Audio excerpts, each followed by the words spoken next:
Hello, bonjour tout le monde, bienvenue à ce nouveau webinaire qu'on a intitulé Comment la digitalisation RH et l'IA contribuent à un recrutement objectif. Et pour m'accompagner ce matin, 3 intervenants, Juliette, Marie-Sophie et Clément. Je vais laisser Marie-Sophie se présenter. Salut Marie-Sophie. Bonjour à toutes et à tous, bonjour Christophe. Alors moi, rapidement, qui suis-je? Je me définis comme une passionnée de recrutement. Ça fait 20 ans que je fais du recrutement et pas parce que j'ai raté ma vie, mais parce que j'aime toujours autant ça et que ça me passionne. Et donc j'ai créé ma structure il y a 1 an et demi, Rethink RH, qui est un cabinet de conseil en recrutement et marque employeur, ça tombe bien. Ça marche. Salut Clément. Salut. Alors Clément, qui es-tu? Merci. Moi, je m'appelle Clément Leminck. Ça fait 10 ans que je bosse dans le monde des ressources humaines. Et ça fait quelques mois que j'ai lancé ma boîte, The HR Nerd, le nerd des RH, qui est un qualificatif que j'utilise souvent pour parler de moi. Et j'aime beaucoup suivre les tendances, les innovations RH, que ce soit dans le recrutement ou ailleurs. J'écris pas mal dessus et j'accompagne des boîtes, que ce soit à travers des formations, à travers du conseil ou autre, sur des sujets RH. Et je fais des blagues aussi dans les RH. J'oublie de le dire maintenant, mais ça fait quelques mois aussi que je fais pas mal de blagues dans les RH. Je fais du stand-up, j'ai des spectacles. Si ça vous intéresse, vous pourrez m'écrire, je vous en parlerai. Bon, génial. Et puis Juliette. Salut Juliette. Salut, donc moi c'est Juliette, je suis consultante en gestion des talents chez Factorial RH et j'ai travaillé dans le recrutement pendant plus de 7 ans. Donc c'est un sujet qui me touche et m'intéresse particulièrement. Ok, tu nous dis 2 petits mots sur Factorial? Oui, donc Factorial, c'est une plateforme SIRH tout en un pour les entreprises. Top. Je vous mets le logo, comme ça vous identifiez bien Factorial. J'avais oublié le petit slide avec les belles photos de nos intervenants. Oui, en plus on est tout beau là. Voilà. Mais on est mieux en vrai quand même. Allez. On va démarrer. Alors pourquoi on parle de recrutement objectif? Qu'est-ce qu'on entend par là? C'est quoi le recrutement objectif et à quoi on l'oppose, Marie-Sophie? À quoi l'oppose? Alors, le recrutement objectif, ça va être un recrutement où, en fait, on va respecter le cadre légal, à savoir, on ne va recruter que des personnes sur la base de compétences qui sont liées avec la capacité ou non à réussir dans l'exercice d'un poste.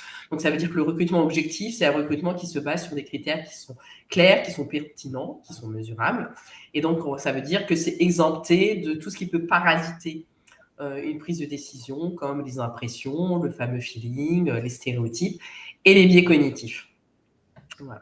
Biais cognitifs qui est un peu un de mes sujets chouchou, mais qui parasite énormément en fait les prises de décision dans toutes sortes et tout particulièrement en recrutement. Et au final, on ne recrute pas forcément le futur meilleur collaborateur pour le poste.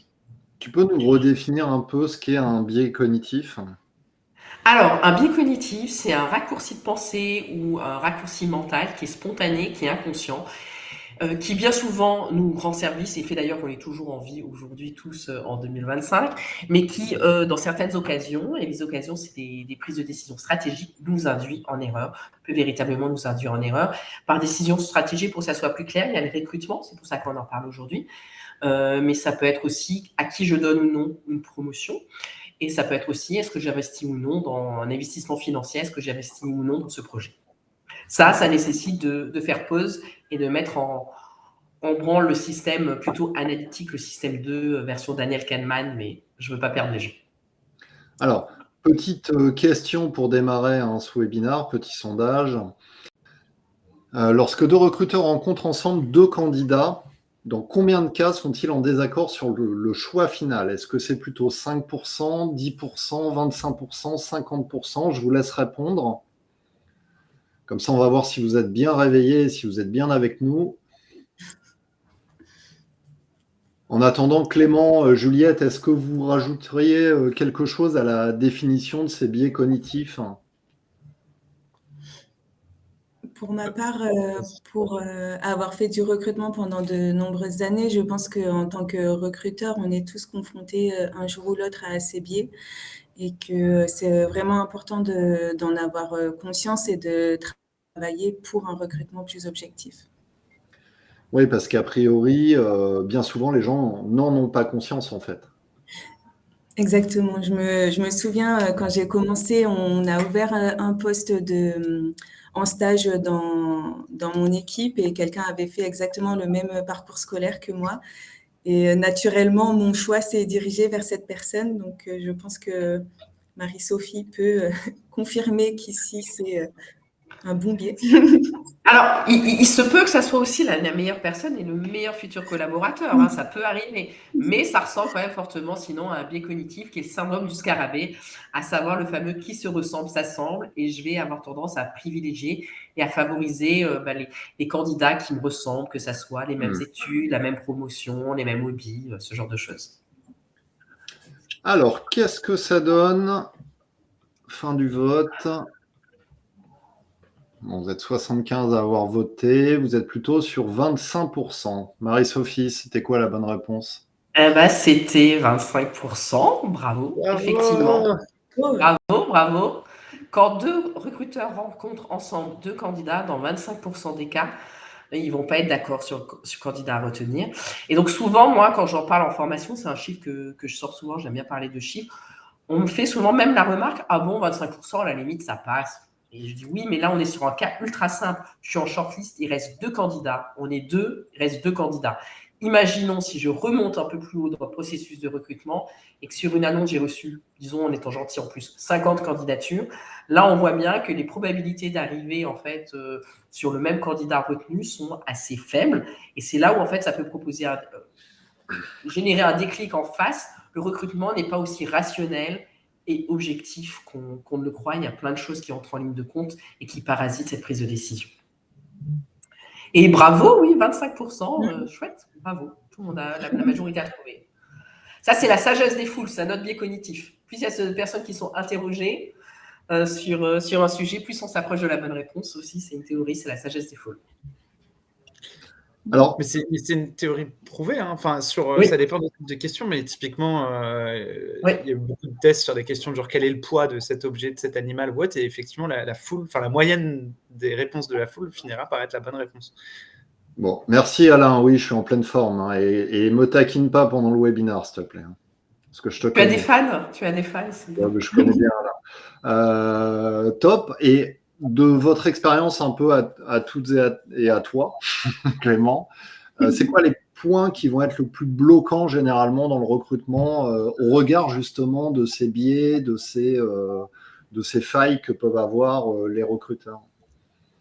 Alors, il y a beaucoup de points qui peuvent être bloquants. Généralement, dès la job ad, il y a des erreurs qui peuvent être. Donc, l'annonce d'emploi. Désolé, Merci.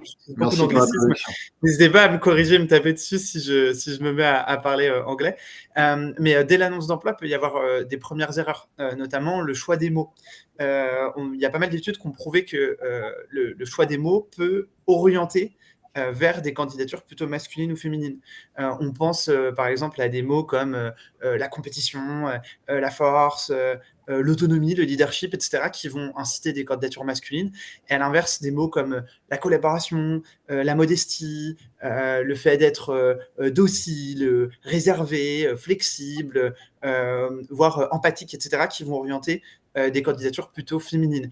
Et d'ailleurs, là-dessus, petit tips, il y a à compétences égales qui a créé un outil qui permet de scanner ces annonces d'emploi et qui donne un petit peu les points sur lesquels on peut retravailler et sur lesquels il y a des biais.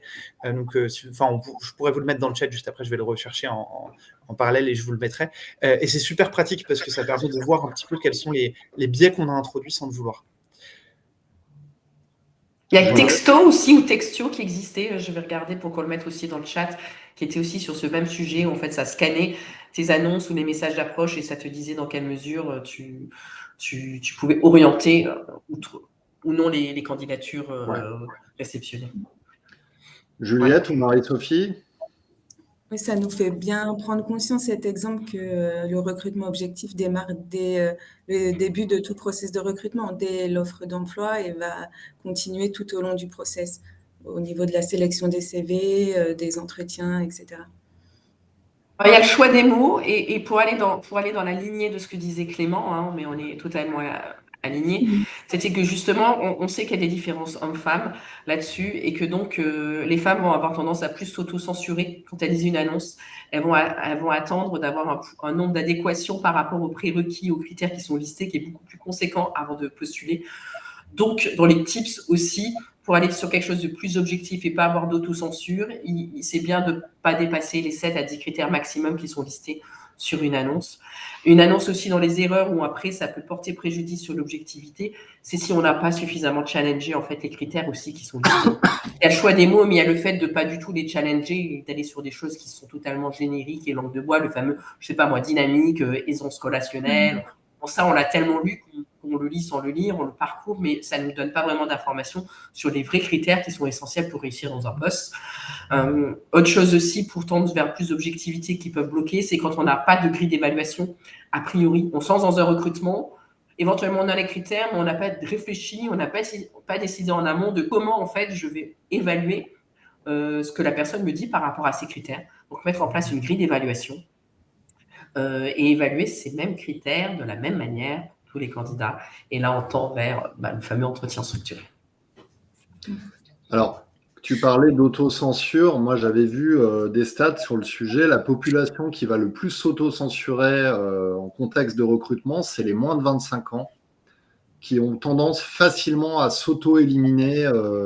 Tu vois, dans des stats qui avaient été faites l'année dernière, il y a quand même une grosse partie des jeunes qui s'auto-éliminent comme ça des annonces, indifféremment que tu sois une femme ou un homme.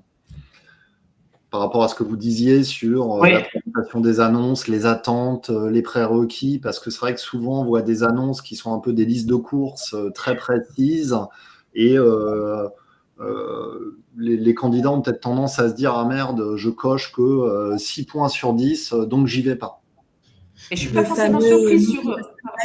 Pardon, Juliette. Je ne suis pas forcément surprise sur les jeunes, même si je ne l'avais pas lu, parce qu'avec l'expérience vient aussi le fait qu'on sait qu'une annonce, voilà, la personne, elle s'est fait plaisir, elle a écrit plein de choses, mais que bon, on avance et on en discutera avec le recruteur et on verra ce qui est de l'ordre de l'essentiel ou du nice to have, alors que les plus jeunes peuvent éventuellement plus prendre tout ça vraiment au pied de la lettre et donc s'auto-censurer. Pardon, Juliette. Oui. Non, je disais le fameux mouton à 5 pattes qu'on peut voir parfois dans certaines annonces. Et ce que je dis souvent à nos clients chez Factorial, c'est que l'offre d'emploi, c'est comme une vitrine de magasin. Il ne faut pas oublier qu'un recrutement, c'est pour l'entreprise. On va chercher à renforcer notre équipe, mais il faut aussi donner envie aux candidats de venir. Et bien souvent, l'annonce est la première chose que le candidat ou le futur collaborateur va voir de notre entreprise. Donc, c'est vraiment une étape qu'il faut soigner et qui peut être représentatif de l'entreprise, de la marque employeur, etc. Alors, pourquoi c'est important tout ça, l'entretien structuré, avoir des critères, on va dire, j'allais presque donner une réponse, non discriminant. Oui. Finalement, c'est ça qu'on cherche à éviter. On veut tendre un maximum d'objectivité parce que ce qu'on veut, c'est recruter. Et là encore, je fais toujours le distinguo, pas le meilleur candidat, mais le meilleur futur collaborateur ou la meilleure future collaboratrice. Et donc, pour ce faire, si j'ai plus d'objectivité, je vais améliorer la qualité de mes recrutements.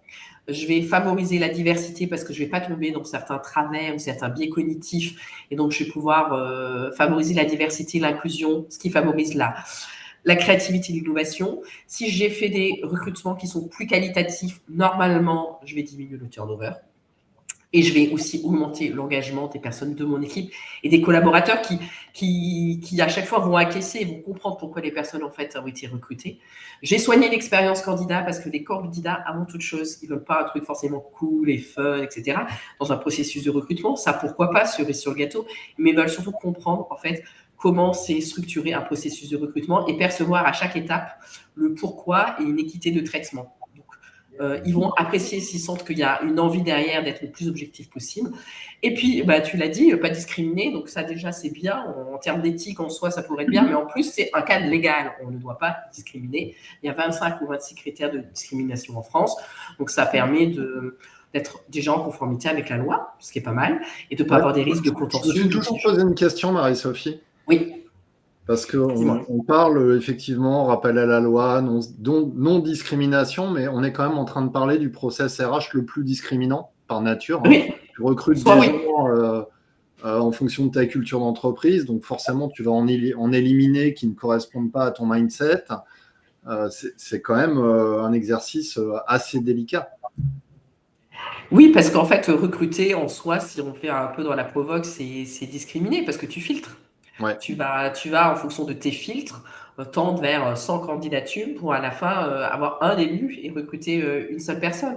Ce qu'il faut, c'est pouvoir justifier de manière très claire et objective en disant en fait pourquoi cette personne elle a passé ou non les différents filtres.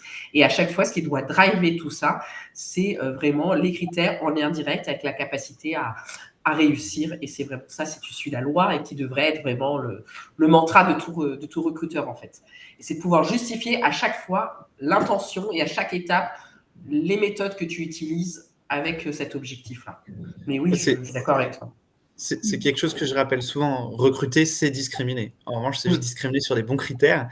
Et le problème, c'est qu'on a tendance à oublier à associer le verbe discriminer avec des critères discriminatoires qui sont encadrés légalement, les 25 critères, on les connaît, etc., sur lesquels on n'a pas le droit de discriminer. Mais discriminer sur un cas pratique, par exemple, discriminer sur des années d'expérience, discriminer, ça, c'est normal, en fait. C'est comme ça qu'on fait un choix.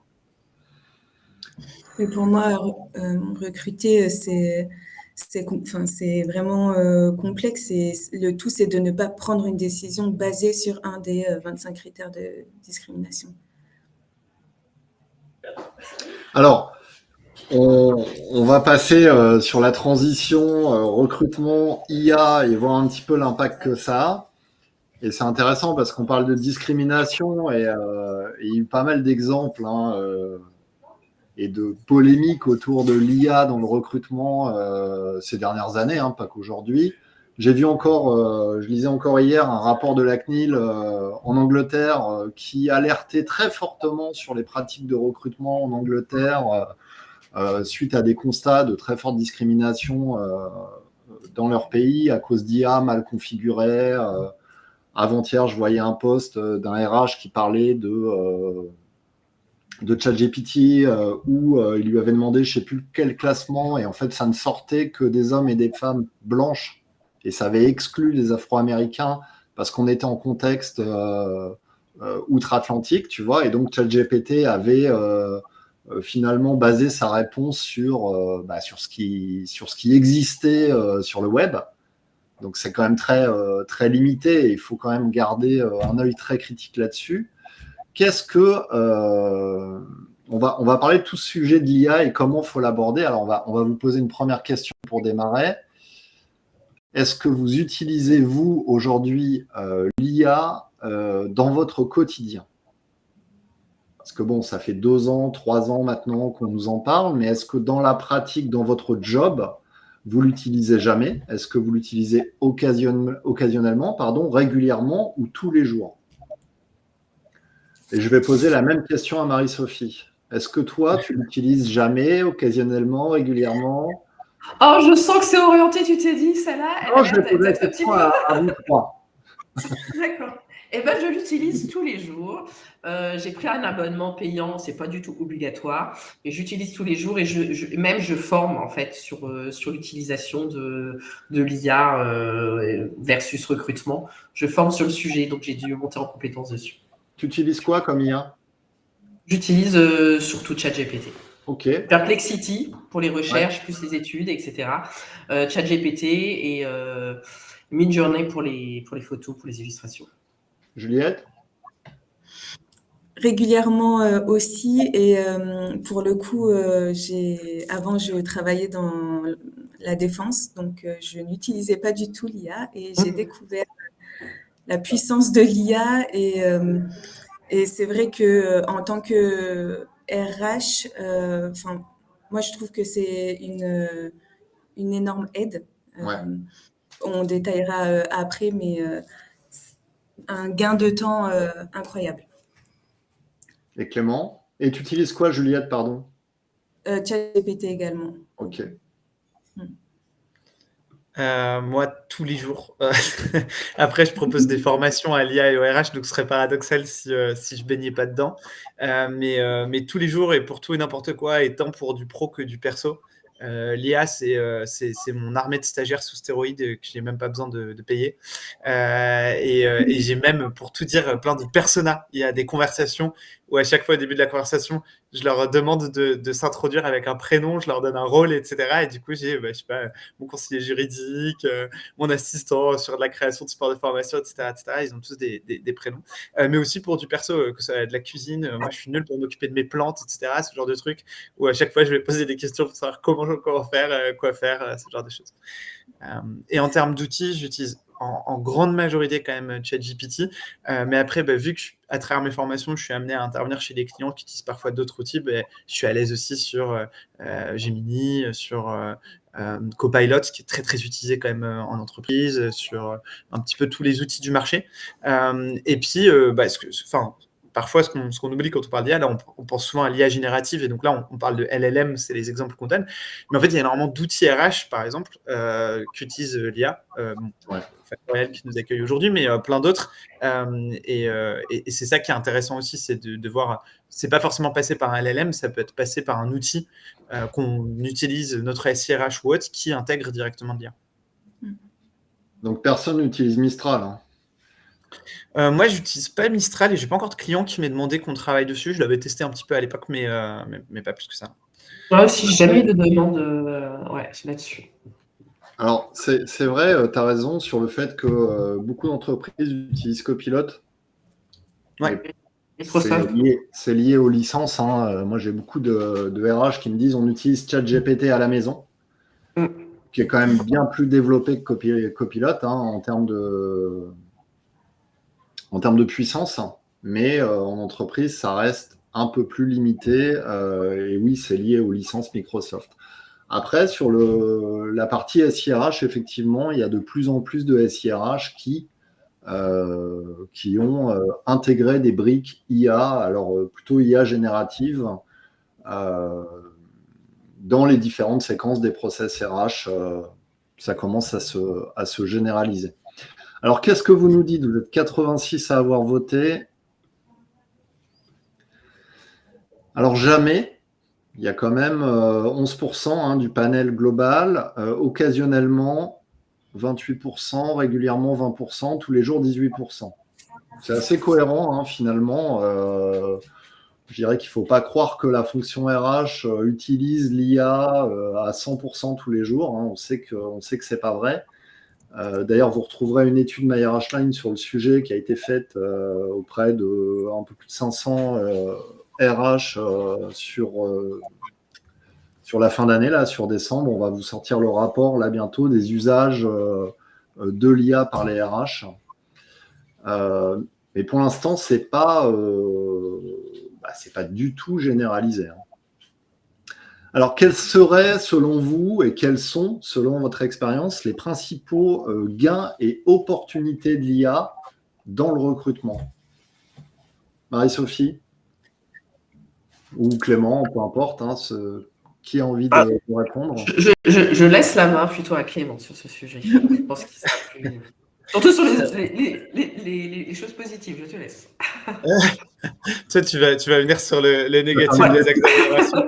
Je suis grognon. Oui, on se complète. Non, des gains, il y en a plein. Je pense que le premier gain et le plus évident, c'est le gain de temps. Quand je demande à l'IA de me rédiger un mail qui est de communication pour les employés, qui dit ceci, cela, a priori que ce soit l'IA ou moi qui le rédige, du moment que les informations clés sont respectées, je gagne du temps. Quand je lui demande de me synthétiser un article, parce que je n'ai pas le temps de le lire, mais que l'article m'intéresse, je gagne du temps, ainsi de suite. Donc le gain de temps, c'est le plus important. Et on va chercher à gagner du temps sur des tâches à faible valeur ajoutée, sur les tâches ennuyantes qu'on n'aime pas faire, mais qu'il faut faire, et sur lesquelles une erreur n'est pas gravissime. Je ne parle pas, bien évidemment, de faire la fiche de paie d'un salarié ou de rédiger un contrat sur lequel, là, on a envie de s'assurer qu'il n'y ait pas d'erreur parce que ça peut avoir un impact fort. Et c'est gagner du temps sur ces tâches à faible valeur ajoutée qui vont nous permettre, à nous tous professionnels des RH, de réallouer notre temps sur les tâches à forte valeur ajoutée. Donc, par exemple, si je prends le métier de recruteur, gagner du temps sur potentiellement le sourcing, sur le tri des candidatures, etc., en ayant peut-être une préqualification par de l'IA, pour ensuite nous recruteurs avoir plus de temps pour faire des entretiens, qui est potentiellement là où on a une valeur ajoutée plus forte à apporter. Donc gain de temps, c'est le plus important. Et puis après, derrière, l'IA, ça va souvent être à travers des outils ou autres. Donc ça peut permettre beaucoup de choses, comme le fait, on parle beaucoup aujourd'hui d'avoir des politiques RH data-driven, pilotées à partir de la donnée, dans lesquelles on utilise de la donnée. Plus on s'outille, pas que l'IA, mais la digitalisation au sens large, plus on sera à même en fait d'avoir des données qui nous aideront à piloter notre politique RH et à comprendre surtout l'impact des décisions, des politiques qu'on fait, etc. Et avoir un vrai dialogue avec le business. Je pense que c'est un des trucs qui manque parfois à la fonction RH, c'est cette capacité à parler le langage de la direction, à leur donner des chiffres, à les aider à comprendre pourquoi c'est important de faire telle ou telle politique. Et en vrai, on ne va pas se mentir, les outils digitaux, ça aide énormément pour ça. Est-ce que c'est pas encore plus discriminatoire qu'avant finalement, parce que tu parles de data-driven en recrutement, ça fait un peu polémique parce qu'il y a beaucoup de candidats qui ont du mal encore à rédiger un CV, à savoir quels mots-clés utiliser, et on sait que l'IA va trier en fonction de, même s'il fait une interprétation des textes, va quand même trier en fonction de mots-clés attendus. Est-ce que du coup, on passe pas à côté potentiellement de candidats qui seraient moins à l'aise dans la présentation de leur profil? Ouais, très bonne question. Alors, quand je dis data-driven, ça va plus être pour comprendre l'impact de nos politiques ou ce sur quoi on doit travailler. Donc, je prends un exemple sur mon sourcing, par exemple, le fait de voir quel est mon taux de réponse à chaque fois et me dire, ah bah tiens, en fait, si... Alors, je suis d'accord là-dessus, Clément. Là où je rebondissais, c'était plutôt sur la partie où tu as dit on va automatiser le tri. Ouais, et sur le tri, du coup, ce qui est très très important, c'est que l'IA ne prenne pas de décision. Première raison pour laquelle c'est important, puisque c'est illégal. En Europe, la réglementation fait qu'il est illégal de prendre des décisions de recrutement entièrement basées sur de l'IA. L'IA, elle peut suggérer, elle peut aider à synthétiser, il y a une technologie qui existe déjà depuis pas mal de temps qui s'appelle le parsing, qui est cette technologie qui en gros va lire le CV et retrouver les informations clés. Va dire, ah tiens, ça c'est un prénom, je reconnais, ça c'est un nom, ça c'est une expérience, ça ce sont des langues. Et en fait, ça par exemple, ça permet des choses toutes bêtes, mais ça permet de restructurer les informations des différents candidats pour les délivrer de la même manière et pouvoir les comparer plus facilement. Et par exemple, si j'ai un critère qui est de pouvoir parler anglais, le fait d'avoir un pré-filtre où l'IA a analysé quels sont les profils qu'on mis qui parlaient anglais sur leur CV ou pas, peut faire gagner du temps. Mais bien évidemment, il faut que ce soit relu par des humains, il ne faut pas que l'IA fasse le choix final. Ça peut nous permettre, nous aider d'avoir des infos qui soient triées, qui soient harmonisées et sur lesquelles on retrouve les informations clés rapidement et facilement. Ça nous permet de faire un petit point d'actualité en disant que depuis le 2 février, il y a l'IA, AI Act qui commence à s'appliquer en France et que donc j'invite tout le monde à essayer pas forcément de lire l'intégralité, on approche les 150-200 pages, mais à se pencher là-dessus parce que le recrutement est classé comme à haut risque concernant tous les systèmes d'IA, donc il y a pas mal de choses à faire et il faut se pencher là-dessus. Dans les points super positifs aussi que tu n'as pas dit sur le gain de temps, etc., aussi pour traduire. Moi, j'avoue que Brian is in the kitchen. J'ai plutôt un bon niveau en anglais, sauf l'accent.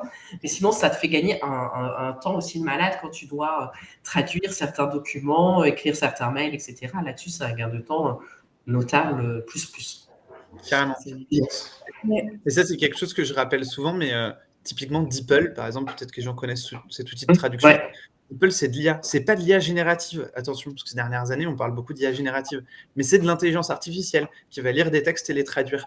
Et c'est pour ça que souvent, moi, ma réaction, quand on a des questions comme celle qu'on avait de qui utilise l'IA quotidiennement ou autre, souvent, ma réaction, c'est de dire, à mon avis, vous l'utilisez beaucoup plus que ce que vous pensez, parce qu'il y a plein d'outils qui intègrent de l'intelligence artificielle, et qui dit intelligence artificielle ne dit pas nécessairement intelligence artificielle générative. Effectivement, un outil de traduction, on ne lui demande pas d'inventer du texte, on lui demande de traduire du texte, donc c'est pas la même chose. Mais l'IA, en fait, de nos jours, elle est présente dans énormément d'outils qu'on utilise au quotidien. On est des messieurs et des madame Jourdain de l'IA. Ça, c'était pour la petite ref littéraire. Voilà, désolé. Et au niveau de l'expérience candidat, ça amène quoi? C'est ça où, dans les choses positives, pour moi, l'IA, c'est très prometteur. Je vois les limites aujourd'hui. J'ai tendance aussi, ma manière de procéder est toujours penser à charge et à décharge et de voir aussi les limites. Mais pour l'expérience candidat, ça peut être très prometteur. Justement, tu disais, surtout si je suis jeune, je rentre sur un site internet, il y a éventuellement beaucoup d'offres d'emploi qui sont à disposition.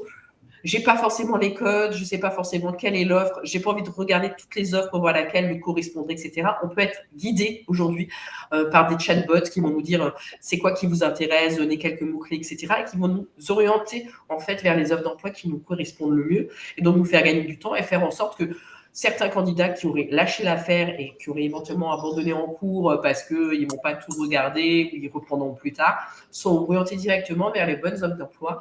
Et puis après, on les aide avec une candidature en un clic, etc. Mais voilà, ça permet d'orienter plus facilement, de répondre à un premier niveau de questions et de faciliter voilà, les candidatures. Donc ça, c'est bon pour l'expérience candidat.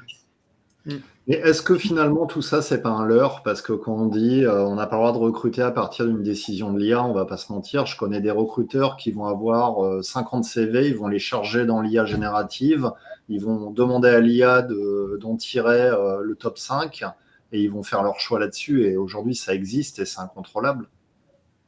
Est-ce que l'IA ne va pas plus vite que le reste en fait?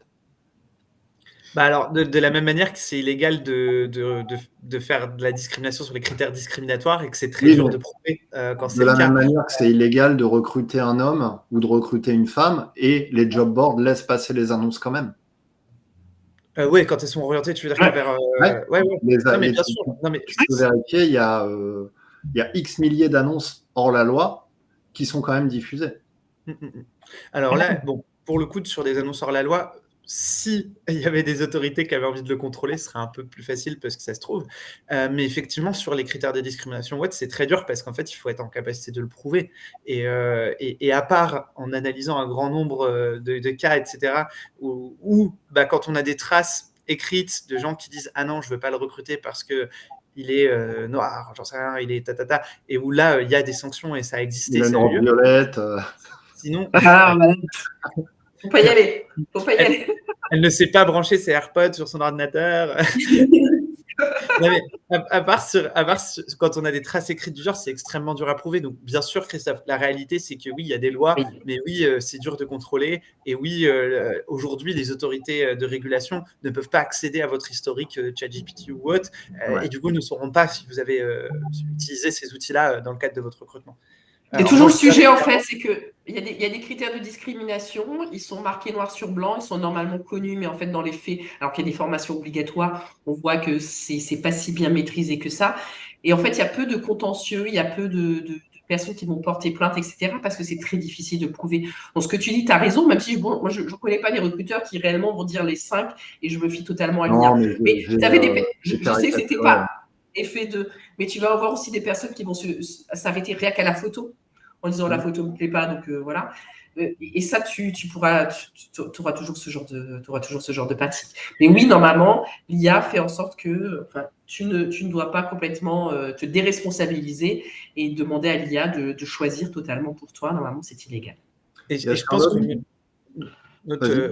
très rapidement, mais le message qui est important, moi, je souhaite que les gens retiennent et écoutent, c'est pas tellement de dire attention, il y a des lois, etc., et vous allez le faire illégalement. C'est plus dire, en fait, c'est pas dans votre intérêt c'est pas dans votre intérêt de discriminer, c'est pas dans votre intérêt d'utiliser uniquement l'IA pour sélectionner ou autre.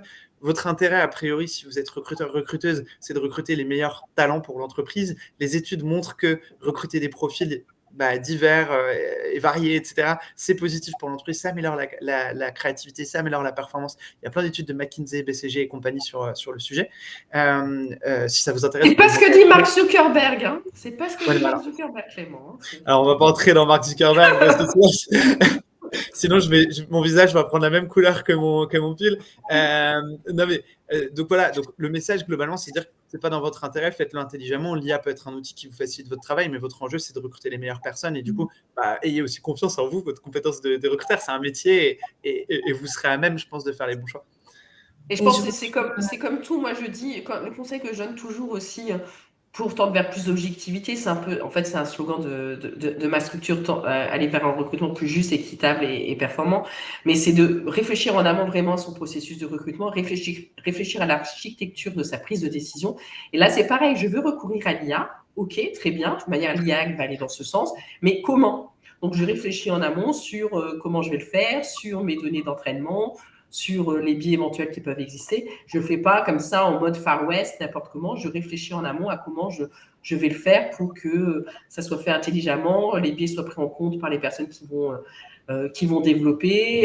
Je pense aux synonymes, je pense aux cookies, pour que ça ne me génère pas que le mot même utilisé, mais tous les synonymes ou tout ce qui est possible pour avoir un panel plus large. Voilà. C'est une réflexion à avoir en amont du recours à l'IA, mais l'IA en tant que telle, pour placer ma petite phrase, c'est un pharmacon, c'est à la fois un remède et un poison, c'est ni l'un ni l'autre, ça dépend de l'usage qu'on en a.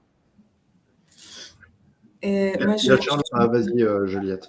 Je rejoins tout à fait Clément et Marie-Sophie. Nous, ce qu'on préconise chez Factorial, c'est vraiment d'adopter une méthode hybride, en fait, entre l'IA et l'humain.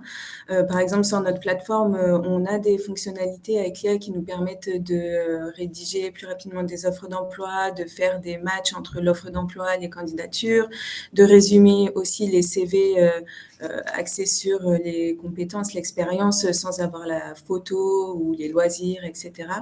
Et pour moi, c'est vraiment un gain de temps et comme disait Clément, ça va permettre aux recruteurs de se focaliser sur les tâches à forte valeur ajoutée comme la formation sur les biais, par exemple.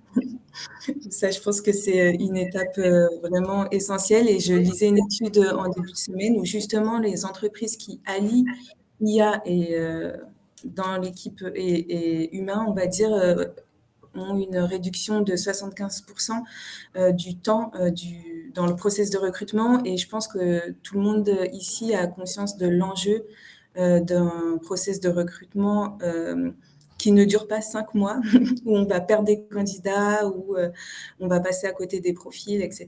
Donc, pour moi, ça gain de temps, réactivité, productivité, diversité, mais tout ça en alliant vraiment les deux et en le voyant, comme Clément disait, comme un bras droit, une équipe de stagiaires qui nous aident. Et, pour moi, l'intérêt, il est vraiment là. Je vais prendre la question de Charlotte qui attend depuis 7 minutes.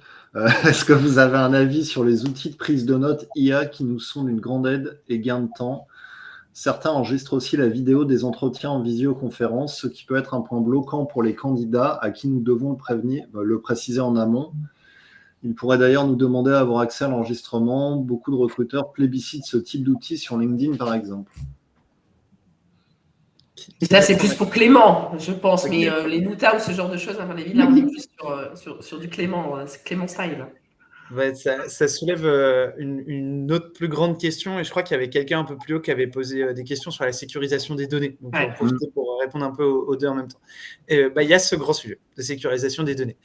C'est pour ça qu'aujourd'hui, beaucoup de grandes entreprises, elles interdisent à leurs collaborateurs, collaboratrices d'utiliser ces outils-là. Donc, ma première réponse, parce que je me dois d'être corporate, je suis RH après tout, c'est de dire, vérifiez quand même avec votre entreprise s'ils sont à l'aise et si le département de sécurité informatique ou autre vous autorise à l'utiliser, parce qu'effectivement, il y a un risque. Aujourd'hui, ces données, on ne sait pas vraiment où elles vont. C'est souvent une boîte noire. Ces outils-là, ils utilisent souvent d'autres LLM. Donc, c'est vraiment en plus une suite de boîtes noires qui se communiquent. Et votre info, on ne sait pas trop où elle part. Souvent, ce sont des outils gratuits. Donc, ce n'est pas un monde de bisounours. On ne se fait pas de l'argent en étant un outil gratuit, donc il faut bien qu'il se passe de l'argent quelque part. Et l'or de notre génération, c'est la donnée, c'est les informations. Donc ça veut dire que sûrement qu'ils monétisent ces informations d'une manière ou d'une autre, potentiellement anonymisées, mais quand même. Donc il y a cette grande question de sécurisation des données. Et là-dessus, je ne peux pas vous rassurer parce qu'aujourd'hui, on est vraiment dans un monde de boîte noire. Et quand on voit ce qui se passe en plus outre-Atlantique, dont beaucoup d'outils IA sont issus, on peut se poser des questions, même sur parfois des promesses qui sont faites. Par exemple, ChatGPT, vous pouvez cocher une case pour dire « je ne veux pas que mes données soient utilisées ». Est-ce que ces données sont vraiment utilisées ou pas? On ne le sait pas. Donc, je vais entrer dans de la théorie du complot, mais c'est pour ça que beaucoup de boîtes aujourd'hui sécurisent et interdisent ces outils. Après, maintenant, d'une manière beaucoup plus pragmatique, ce sont des outils qui sont hyper utiles. Pour celles et ceux qui n'ont pas essayé, c'est assez bluffant de voir la capacité de synthèse de réunion ou autre. À titre hyper personnel, en revanche, j'aime bien les utiliser sur des réunions basiques, on va dire, parce que ça synthétise la réunion. En revanche, sur des entretiens, moi, ce qui m'intéresse, c'est pas juste ce qui a été dit, c'est plus que ça. Et j'aime bien prendre mes notes parce que dans mes notes, il y a aussi mes observations de la façon dont la personne a réagi, la façon dont elle a répondu ou autre. Et ces outils, ils vont juste analyser la voix et retraduire ça en texte. Mais en fait, pour moi, c'est pas suffisant, c'est pas le seul truc que je vais observer. Et c'est un peu la limite dans le cadre du recrutement. Donc, première limite, sécurisation des infos et gros point d'interrogation là-dessus. Deuxième limite, c'est juste de la retranscription. Donc moi, je trouve que c'est plus adapté à une réunion de one-to-one, de rituel, où on se donne des tâches ou autre, qu'à un entretien de recrutement. Voilà. Je ne sais pas si quelqu'un va ajouter quelque chose. Moi, je dirais que sur ces sujets, c'est aussi lié l'IACT. Je redis de vous plonger là-dessus parce qu'à un moment, il faudra être conforme à ça, et ça rejoint aussi la notion de RGPD. Donc, ça se développe de plus en plus. C'est vrai qu'on le voit sur LinkedIn. Voilà, j'enregistre. Voilà, toujours demander l'autorisation des candidats, voir s'ils sont d'accord. Et donc, c'est lié aussi à tout ce qui est données personnelles. Donc, se penche aussi sur le RGPD. Et en France, on a du retard. Ça fait depuis le 25 mai, je crois, 2018, normalement, le RGPD. Et on n'y est pas encore en France. On n'y est pas parce qu'il n'y a pas de contrôle. Oui, parce que le risque, il est tellement faible, jugé Enfin, faible, que voilà. ça n'incite pas à consacrer du temps et de l'énergie dessus. Ouais. Il y a beaucoup de gens qui demandent si l'IA permet de tester les compétences des candidats, que ce soit hard skills, soft skills. Et est-ce que c'est utilisable, fiable, selon vous? Pardon, j'étais en train de répondre à quelqu'un dans le chat qui parlait d'anonymiser. Je n'ai pas écouté du coup la question, Christophe. Est-ce que tu peux répéter? Il y a beaucoup de gens qui demandent si l'IA permet de tester efficacement les compétences des candidats, que ce soit hard skills ou soft skills. Moi je dirais pas directement. En revanche, l'IA peut être utile pour construire, par exemple, une grille d'entretien, pour nous aider à réfléchir à des questions qui permettent d'évaluer des compétences, ou pour créer, par exemple, un cas pratique, si on est dans le cadre d'analyse de hard skills, de compétences dures. L'IA peut nous aider à construire le cas pratique, mais c'est le cas pratique après qui servira à l'analyser. Et moi, je recommande quand même que ce soit un expert en interne, potentiellement futur manager de la personne recrutée, qui analyse, parce que c'est cette personne qui aura aussi le prisme d'analyse qui correspond à comment on travaille dans l'entreprise. Au-delà de ça, il y a quelqu'un dans le chat un peu plus tôt qui disait il n'y a pas de meilleure personne, il y a une personne adaptée à notre contexte, à notre besoin. Et je suis entièrement d'accord. Le même candidat ou la même candidate dans 3 entreprises différentes pourra être top 1 ou top 3. Et c'est OK. Donc, c'est en ça que je trouve que l'humain est bien. Moi, l'IA, de nouveau, vraiment, je la vois comme un assistant. Elle nous aide à construire la scorecard de recrutement, les questions qu'on va poser, le cas pratique éventuellement. Mais ensuite, on est dans une évaluation par l'humain. Oui. Je rejoins tout à fait Clément, vraiment aider à construire le process éventuellement, mais après l'entretien reste l'étape la plus importante, à mon sens.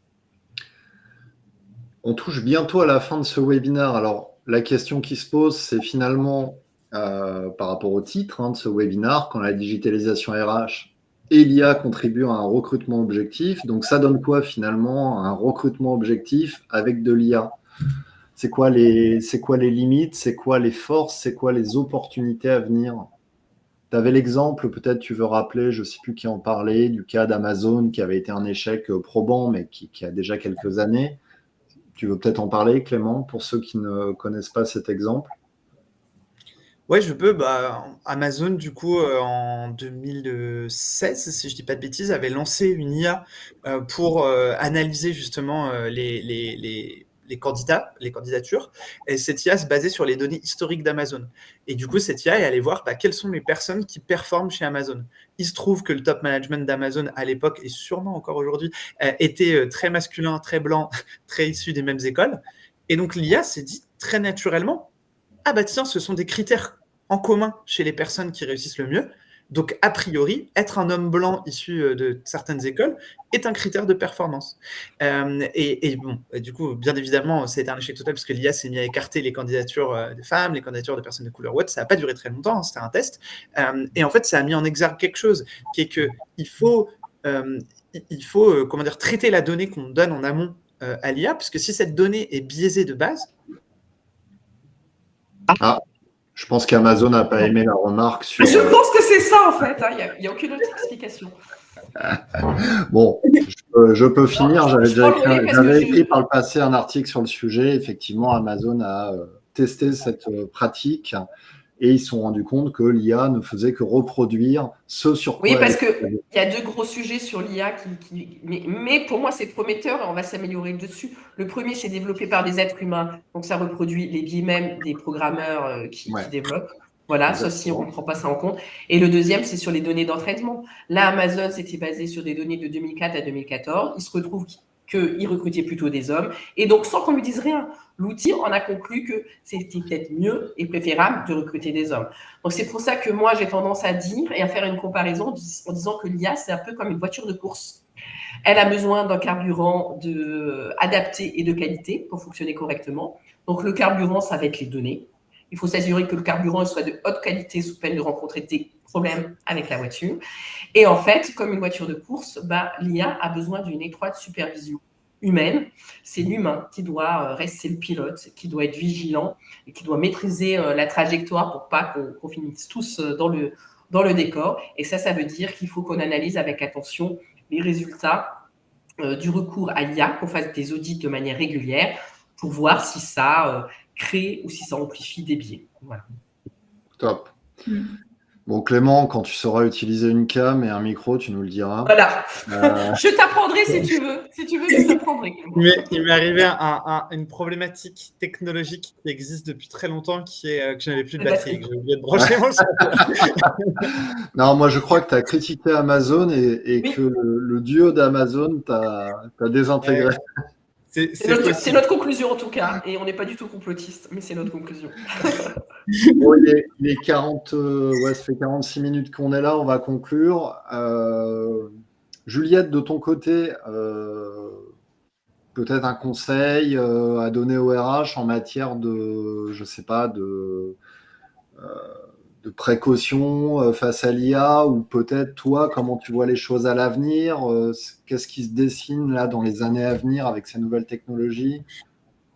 Moi, mon conseil principal aujourd'hui, c'est vraiment de voir l'IA comme un outil d'aide, mais de rester sur une méthode hybride en gardant l'humain quand même au cœur de nos préoccupations. Je pense que c'est ça le plus important.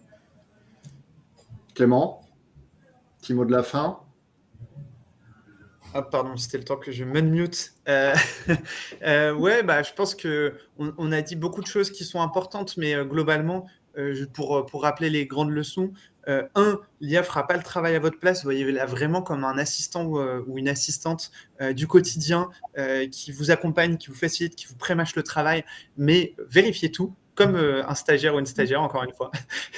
Vérifiez quand même au cas où, sur des gens qui débutent, qui n'ont pas encore toutes les clés.